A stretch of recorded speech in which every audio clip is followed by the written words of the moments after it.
कि एक होने से वस्तु की उत्पत्ति जो है, एक वस्तु की उत्पत्ति होती है, भिन्न भिन्न परिणामों को एक होने से एक वस्तु की उत्पत्ति होती है। और इस सूत्र में उसको कैसे महर्षि पतंजलि कह रहे हैं, कैसे उसको समझा रहे हैं, कैसे बता रहे हैं, इसको जानेंगे। परिणाम परिणाम परिणामैकत्वाद् वस्तु तत्वम्, यानी कि परिणाम एकत्ववाद। परिणाम एकत्ववाद, इसमें तीन शब्द हैं, परिणाम है, एकत्व है और वाद है, यानी कि तीनों गुणों का। इसका तात्पर्य है कि परिणाम एकत्ववाद का मतलब होने का है परिणाम एक होने से, परिणाम एक होने से। वस्तु तत्वाद का जो तात्पर्य है कि वस्तु का एक तत्व, तत्वम, वस्तु तत्व मतलब वस्तु का एक तत्व उत्पन्न हो जाता है, यानी कि वस्तु तत्वम का जो तात्पर्य है वस्तु का एक तत्व उत्पन्न हो जाता है। इसका तात्पर्य यह है कि परिणाम एक होने से, परिणाम एक होने से वस्तु का एकत्व उत्पन्न हो जाता है। परिणाम कितने भी हों, बहुत से परिणाम मिलकर के एक ही वस्तु का निर्माण करते हैं। यह कैसे सिद्ध होगा? परिणाम का यहाँ पे तात्पर्य जो है महर्षि पतंजलि ने सत्य, रज, तम, इन तीन तत्वों के मेल को बताया है, परिणाम कहते हैं। सत्य, रज, तम, ये तीन जो तत्व अनादि हैं और ये प्रकृति के उपादान कारण हैं, तो कहते हैं कि सत्य, रज, तम, इन तीन गुणों अर्थात पदार्थों को ईश्वर ज्ञानपूर्वक उचित मात्रा में संयुक्त करता है। उन तीनों के एक संघात मतलब संयुक्त होने से, मिलने से एक वस्तु का निर्माण होता है। इन तीन तत्वों के संघात से एक वस्तु का निर्माण होता है। महर्षि पतंजलि ये कह रहे हैं, जैसे सत, रज, तम, ये जो तीन तत्व हैं, ये तीनों मिलकर जिस परिणाम को उत्पन्न करते हैं, जिस परिणाम को उत्पन्न करते हैं, तीनों मिलकर के जिस परिणाम को बनाते हैं, तो आपको जो सृष्टि क्रम का जो पूरा व्यापार बताया गया है, किस तरह से विस्तार हुआ है, वहाँ आपको समझना पड़ेगा कि सतरजतम से क्या नहीं, सतरजतम से मन, इंद्रियां, कर्मेंद्रियां, पंच तन्मात्राएं, पंच महाभूत, इस तरह से जो उत्पत्ति दिखाया है कि इन तीन गुणों से ही, इन तीन गुणों के परिणाम से ही एक वस्तु का निर्माण होता है, एक पदार्थ का निर्माण होता है। तो वह प्रत्यक्ष से एक वस्तु में जाना जाता है कि जैसे हमारा शरीर है, तो इसमें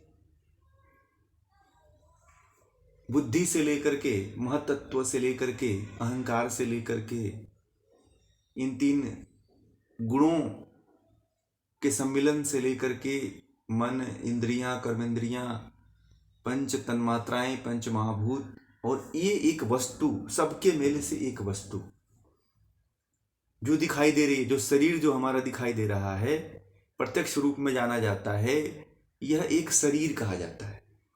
इसको एक ही वस्तु मानी जाती है ना। ऐसा तो नहीं कहा जाता ना, ये नाक हो तुम आँख हो, तुम कान हो, तुम जिह्वा हो, तुम पेट हो, तुम हाथ हो, ऐसा नहीं कहा जाता है। ऐसा कहा जाता है कि आप एक शरीर हो, आप एक मनुष्य हो, एक वस्तु, एक पदार्थ हो, ऐसा कह दिया जाता है। इतने तत्वों के संयोग से, अब एक चीज और बता दें आपको कि जो हमारे शरीर में इंद्रियां हैं, तो इंद्रियां भी एक संयोग से तो बनती नहीं है। इंद्रियां भी जो है, इनकी भी जो तन्मात्राएं हैं,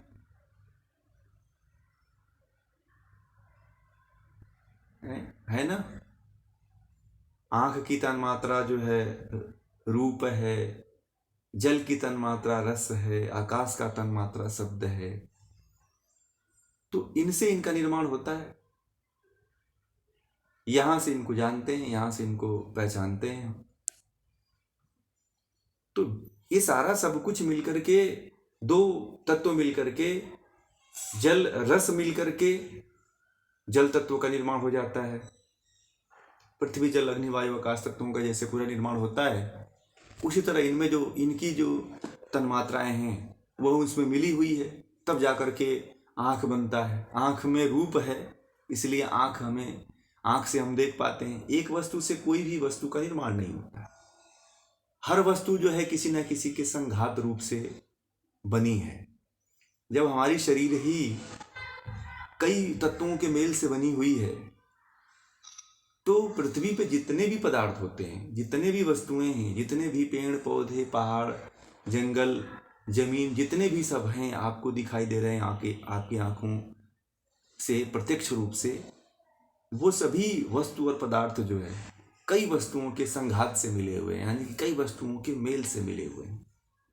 कई वस्तुओं के मिलने से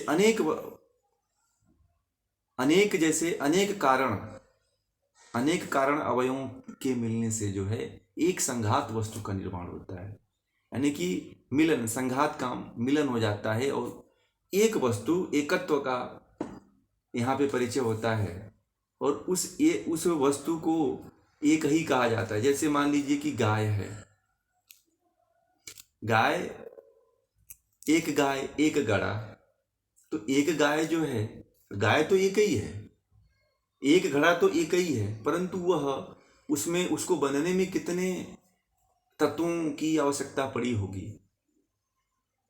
एक घड़े के निर्माण में कितने तत्व लगे होंगे। मिट्टी लगा होगा, जल लगा होगा, धूल लगी होगी, प्रकाश लगा होगा, आग लगाई गई होगी उसमें पकाने के लिए। तो कितने तत्वों को उसमें, छोटे छोटे जीवाश्म होंगे, छोटे छोटे पत्तियां, उसमें पट्टियों के अवशेष होंगे, हड्डियों के अवशेष होंगे, लोगों के जले हुए शरीर का अवशेष होगा, जीवांशों का अवशेष होगा। तो एक तत्व से नहीं बना हुआ है। मिट्टी का घड़ा भी एक तत्वों से नहीं मिलकर के बना हुआ है, वह कई तत्वों के संघात से बना हुआ है। तो महर्षि पतंजलि ये कह रहे हैं कि कई परिणाम यानी कि परिणाम एकत्वाद वस्तु तत्वम। उनके कहने का तात्पर्य यही है कि परिणाम एक होने से वस्तु का एकत्व उत्पन्न होता है, एकत्व चरितार्थ होता है। जैसे हमारा शरीर है, सबसे आसान है, अपने शरीर को देख लीजिए और सृष्टि क्रम को पहचान लीजिए। सृष्टि का जो क्रम है ऊपर से लेकर के नीचे तक, पृथ्वी महातत्व से लेकर के और पंच महाभूतों तक की जो यात्रा है, और इस यात्रा में ये जो पूरा शरीर है, इसे एक वस्तु या एक पदार्थ कहा जाता है और कई तत्वों के संयोग से मिला हुआ है, ये बना हुआ है। जो बात तो पहले दूसरे सूत्रों में अलग थी, परंतु इस सूत्रों में परमाणु के परिणाम की एकत्व, जो परिणाम होते हैं, कई परिणामों से मिलकर के जो एक वस्तु का निर्माण होता है। कोई भी पदार्थ हो, आप देखिएगा किसी भी पदार्थ को एक वस्तु से उसका निर्माण नहीं होता है, उसमें कई वस्तुओं को लगाया जाता है। जैसे गाड़ी बनती है, तो आप गाड़ी में देखिएगा, गाड़ी में चक्के उसके जो होते हैं वो रबड़ के होते हैं, उसके जो टायर होते हैं वो रबड़ आदि के होते हैं, लोहे उसमें भी होते हैं, लोहे की रिंग होती हैं, रबड़ आदि होते हैं, और भी केमिकल ऐसे होते हैं कि जिससे वो उसमें पानी लग के सड़े ना, आदि सब कुछ उसमें मिलाया जाता है। फिर गाड़ी में इंजन लगाया जाता है, उसमें ऊपर से उसकी बॉडी तैयार की जाती है, और भी कई तरह की टेक्नोलॉजी लगाई जाती है, उसमें एयर कंडीशन लगाया जाता है। तो आप गाड़ी में ही देखिएगा, गाड़ी में कितने और भी कितने मेटल लगाए जाते हैं, उसमें कितनी धातुएं उसमें लगाई जाती हैं। और फिर बाहर से उसको चलाने के लिए जो है ईंधन की जरूरत पड़ती है। तो ईंधन में भी कई तरह के ईंधन आ गए हैं। कहते तो उसको गाड़ी है, कहते तो उसको नाम दे देते हैं कि ये BMW है, सफारी है, मारुति सुजुकी है, यानी कि वगैरह वगैरह बहुत से नाम हैं, बलेनो है आदि, बहुत से नाम उसको एक नाम दे देते हैं। तो वस्तु एक है, परंतु उस वस्तु के निर्माण में कई तत्वों के का संयोग हुआ है, कई तत्वों का संघात हुआ है, मिलन हुआ है, कई तत्वों के परिणाम से एक गाड़ी का निर्माण हुआ है, तभी तो चलते हैं ना। अब अनाज आप जो खाते हैं, जो फल खाते हैं, जो सब्जियां खाते हैं, वो अपने आप तो पैदा नहीं हो गया ना। बीज को आप छोड़ दीजिए, मान लीजिए बीज है, जमीन पे गिरा दीजिए, तो क्या वो उग जाएगा? क्या नहीं उगेगा। उसके लिए तो उसको कई तत्वों का सहारा चाहिए। तो पृथ्वी पे कोई भी व्यक्ति है, कोई भी मनुष्य है, कोई भी जीव जंतु है, वह हर एक दूसरे पे निर्भर है। वह एक के बिना नहीं चल सकता है, अकेले नहीं चल सकता है, कहीं ना कहीं एक दूसरे का सहारा लेना पड़ता है। जीवन में भी आप देखेंगे तो मनुष्य के जीवन में भी हर मनुष्य, चाहे हर प्राणी एक दूसरे पर निर्भर है। पशु जो हैं, जो पालतू पशु हैं, वो भी मनुष्य पर निर्भर हैं। पति पत्नी हैं, आपस में एक दूसरे पर निर्भर हैं। बच्चे हैं, माँ बाप पे निर्भर हैं। तो इस तरह से सबकी निर्भरता है, और एक से कुछ नहीं हो रहा है, सबकी मेल से सब कुछ हो रहा है। मान लीजिए कि हम लोग जो पढ़ रहे हैं, जो हमें ये नेट के माध्यम से जो हमें पढ़ाई हो रही है, तो इसमें केवल हम यहाँ से बोलते हैं तो आप लोगों को थोड़ी सुनाई दे रहा है।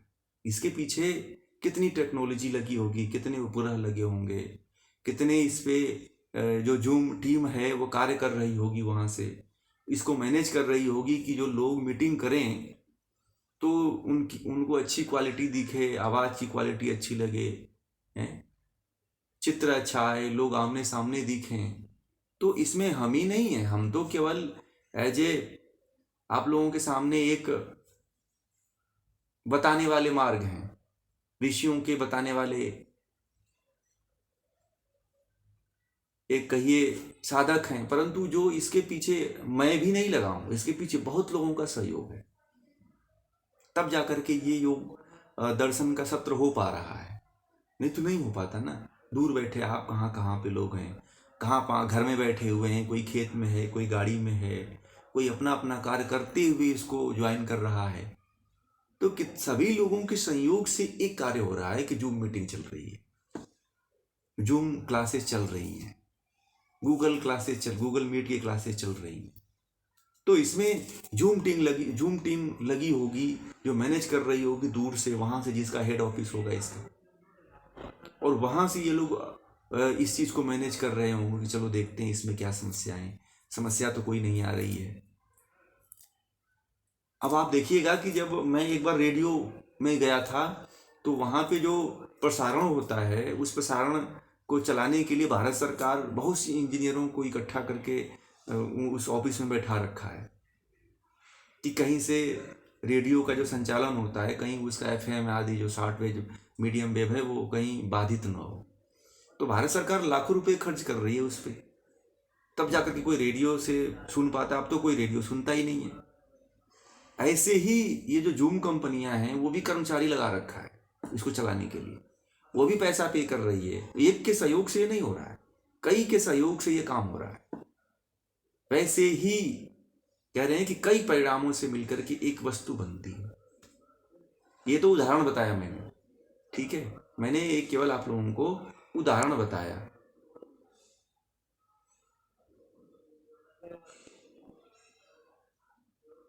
इसी तरह से वस्तु पे हमारे शरीर का ऐसे निर्माण हुआ है।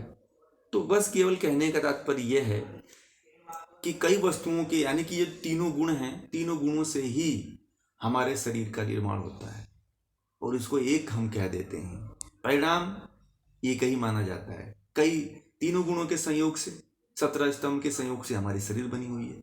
तो ये जानने के लिए महर्षि पतंजलि कह रहे हैं कि आपको ये पता होना चाहिए कि इन 3 गुणों के संयोग से ही 17 स्तंभ, ये जो तीनों गुण हैं, इससे जो है हमारे शरीर का, हमारे जो वायु रूप में इंद्रियां हैं, कर्मेंद्रियां हैं, ज्ञानेंद्रियां हैं, इनका निर्माण हुआ है। तो ये क्यों महर्षि पतंजलि कह रहे हैं कि भाई तीनों गुणों से जो है मिलने से जो है ये शरीर बंधे, इसका क्या मतलब है? आप लोगों को भी ये समझ में आ रहा होगा, कह रहे होंगे कि आखिर ये महर्षि पतंजलि को क्या बात क्यों आ गई कि भाई हमें ये बता रहे हैं कि ये 17 स्तंभ के संयोग से ये शरीर बनी हुई है। ये प्रश्न उठते हैं मन में, और कई लोगों के मन में आता भी है कि ये कहाँ से क्यों बात कह दिया महर्षि पतंजलि, कुछ समझ में नहीं आता है। और योग दर्शन में लोगों की रुचि इसीलिए नहीं हो पाती है। जिनकी रुचि बनती है वो तो बड़े ही पहुंचे हुए हैं व्यक्ति, उनके संस्कार अच्छे हैं, परंतु ये बात आती है कि कहाँ से क्यों, ये क्यों बता दिया। ये इसलिए बता दिया महर्षि पतंजलि ने कि आप कम से कम इस बहाने भी समाधि की तरफ पहुंच जाओ, कि आप ये जो चक्र चलता है जिसको आप एक समझ रहे हो, फिर आप इसको एक न समझो। महर्षि पतंजलि ने इस शरीर को, इस बुद्धि को, इस माया को हटाने के लिए इतने अच्छे इतने अधिक उदाहरण दिए हैं कि दुनिया के किसी शास्त्र में नहीं है। यह भाव अगर आपने जीवन में जागृत कर लिया, साक्षी भाव भी इसको कहते हैं लोग, और बहुत से ध्यानी, आधुनिक समय के जो ध्यान करने वाले ध्यानकर्ता हैं, वो साक्षी भाव को उत्पन्न करते रहे, तो कहते हैं कि जब तक हम इसको जानेंगे नहीं तब तक हमारे अंदर वैराग्य आदि उत्पन्न नहीं हो सकता। तो वैराग्य आदि को उत्पन्न करने के लिए जो है हमें इन 17 स्तंभ के खेल को समझना पड़ेगा। नहीं तो हम कहीं कहीं पे ऐसा होता है कि हम ऐसा, हमारे बीच में हो जाता है, चित्त में ऐसा बैठ जाता है कि हम तो एक वस्तु हैं, मैं ही हूँ, मैं अहंकार आने लगता है कि मुझे कोई बनाने वाला नहीं है, मैं हूँ तो मैं अपने आप में हूँ, अहंकार आने लगता है। अहंकार आदि से मुक्त होने के लिए जो है, अहंकार आदि से मुक्ति प्राप्त करने के लिए जो है, ये सारे प्रयोजन आपको कैवल्यपाद में पढ़ने को मिल रहे हैं। नहीं तो व्यक्ति को तुरंत ही अहंकार, भगवान ने शरीर के किसी भी अंग को स्वतंत्र नहीं बनाया है, 25 तत्व इसमें लगा दिया बनाने में, 26 तत्व इसमें लगा दिया। पतंजलि तो 26 तत्व कहते हैं और कपिल तो कहते हैं कि 25 तत्व इसमें लगा हुआ है, कि ईश्वर ने इतनी अच्छी व्यवस्था कर रखी है कि अगर मनुष्य जानने की कोशिश करे तो उसको अहंकार कभी पैदा हो ही नहीं सकता है। जिस शरीर पे व्यक्ति इतना अहंकार करता है कि ये मेरा है, वो उसका ही नहीं है। इसमें 5 लोगों की हिस्सेदारी, 25 लोगों की हिस्सेदारी है, फिर भी मनुष्य ये कह देता है, शर्म, मतलब उसको कहते हुए शर्म नहीं आती है कि ये मेरा है। महर्षि पतंजलि जैसे और कपिल जैसे ऋषि तो ये कहते हैं कि ये तुम्हारा ही नहीं है, ये 25 लोगों की हिस्सेदारी का ये रूप दिखाई दे रहा है। तुम अपना कहते हो, यही तुम्हारे लिए बंधन का कारण है। और हम यही मानते हैं ना, कुछ भी होता है ये हमको गाली दे दे, कोई हमको एक थोड़ा सा शब्द बोल देता है, कोई ऊंची आवाज में बात कर देता है, तो हमारे अहंकार को ठेस पहुंच जाता है और हम उसके ऐसी की तैसी करने के लिए तैयार हो जाते हैं और अपने आप को भूल सोचते हैं कि इसने हम इतना क्रोधित हो जाते हैं, हम इतना आक्रोशित हो जाते हैं कि उस व्यक्ति को भला बुरा कहने लगते हैं, मारने के लिए उद्यत हो जाते हैं। ये मुझको कैसे ऐसे कह दिया? फिर वो व्यक्ति उसी झंझावातों में फंस करके अपने जीवन को बर्बाद कर देता है। लोग इस विचार को समझते नहीं। महर्षि पतंजलि की ये जो कहने के ये जो इस सूत्र का जो तात्पर्य है कि हमें अहंकार नहीं आना चाहिए। अहंकार बड़ा बाधा है और इसी को माया, आदि शंकराचार्य आदि लोगों ने माया कहा है। जो शंकराचार्य आदि ऋषि हैं, उन्होंने माया कहा है कि माया को ही जो है व्यक्ति माया में फंसा हुआ है, उसको मानता है कि ये सब कुछ मेरा है। परंतु महर्षि पतंजलि आदि और कपिल आदि ऋषि तो ये कहते हैं कि ये कई तत्वों के संयोग संघात से बना हुआ है। इन 17 स्तंभ के संघात से तुम्हारा ये शरीर दिख रहा है और तुम कहते हो कि ये मेरा है। इतनी अहंकारता दिखाते हो कि ये मेरे शरीर को, ये मुझको गाली दे दिया, ये मुझे मार दिया, ये मुझे ऐसे ऐसे शब्द बोल दिया। बुद्ध आदि को ये परिलक्षित हो गया था। जो बुद्ध आदि जो महात्मा थे, उनको ये सारी बातें परिलक्षित हो गई थी, उनको ज्ञात हो गया था। उनको महात्मा महावीर स्वामी को, महावीर थे, भगवान महावीर, उनको भी ये ज्ञात हो गया था। इसीलिए जब उनके शरीर से वस्त्र हट गया तो फिर वस्त्र की चेष्टा छोड़ दी। महर्षि पतंजलि के बहुत करीब रहे महावीर और बुद्ध। अगर महावीर और बुद्ध को अगर कोई जानना है तो महर्षि पतंजलि की गहराइयों में उतरना पड़ेगा। महर्षि पतंजलि की ये गहराई है, इस सूत्र की गहराई ये है कि व्यक्ति शरीर से यहां छूट जाता है। शरीर से जो उसका मोह लगा रहता है, शरीर के प्रति जो उसका आकर्षण लगा रहता है, शरीर के प्रति जो है उसका अट्रैक्शन लगा रहता है, वो हट जाता है। जब ये व्यक्ति जान जाता है कि ये तो तीन तत्वों के संघात का परिणाम है ये, तो फिर व्यक्ति के अंदर वैराग्य उत्पन्न होने लगता है। व्यक्ति ये सोचता है कि जिसको मैं अपना कहता था और अपना कहते कहते इस संसार की गहराइयों में इतना डूबता चला गया, जब उसी ज्ञात होता है तो तुरंत उसकी आंख खुलती है। कहता है अरे मैं कहाँ खो गया, मैं कहाँ आ गया। इस तरह की भावना वो करने लगता है। इस सूत्र का तात्पर्य यही है, तात्विक रूप से देखा जाए।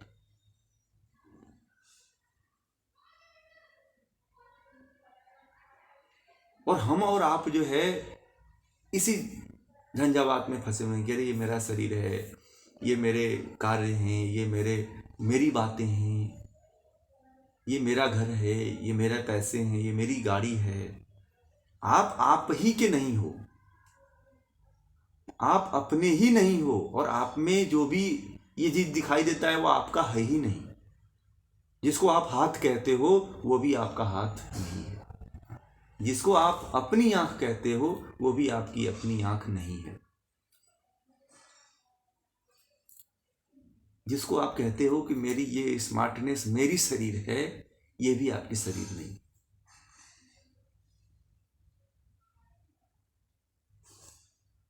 फिर जब साधक ये देखता है कि जब इसमें मेरा कुछ है ही नहीं है तो मैं क्यों फंसा हुआ हूं।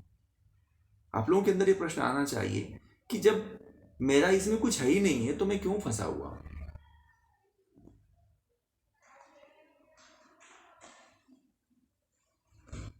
एक कहावत है ना कि लोग जो है जिसके ऊपर जिसका कुछ नहीं होता है वो उसमें अपनी दिखाता है।